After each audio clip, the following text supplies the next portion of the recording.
I just love this one. It's one of my favorites in the whole Old Testament. Believing when your back's against the wall.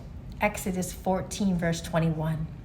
Then Moses stretched out his hand over the sea, and the Lord caused the sea to go back by a strong east wind all that night, and made the sea dry land, and the waters were divided.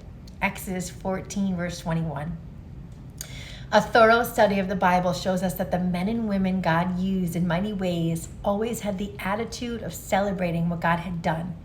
They did not take his goodness for granted, but they openly showed appreciation for little things as well as big ones. Have you ever had a time when you felt that your back was against the wall?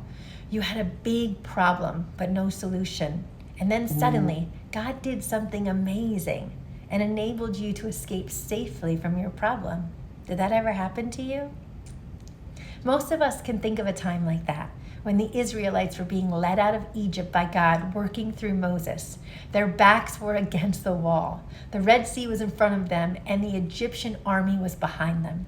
They had no place to go. They were trapped. God had promised their deliverance, and what he did was amazing indeed. He actually parted the Red Sea, and the Israelites walked across on dry ground. But as the Egyptian army followed, the sea closed up over them and they drowned. When the Israelites reached the other side, the first thing they did was to start to celebrate.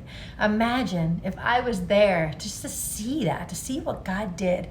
It's just amazing. I have been looking all over for the last couple of years for a painting like the one I posted on my Instagram in this one Latin church of the parting of the Red Sea. One day I think I'm gonna pay somebody to draw me a beautiful, beautiful oil painting of that. I mean, it's just incredible. When they got to the other side, the women, they sang a song that came straight from their hearts, recorded in 19 verses in the Bible. You're gonna find that in Exodus 15, verse 1 through 19. After the song, 2 of the women took out a type of tambourine, and all the women followed them with their tambourines, and they danced and sang some more.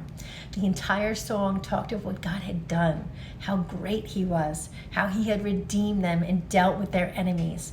We would probably experience more victory in life if we would just take time to celebrate the ones that we already had. Once again, it's about operating on the principle of being grateful for what we have instead of taking an inventory of what we do not have yet. Trust in him. Think of a time that your back was against the wall and God delivered you. Celebrate that victory all over again and trust that God will deliver you the next time. Take care of yourself. Bye.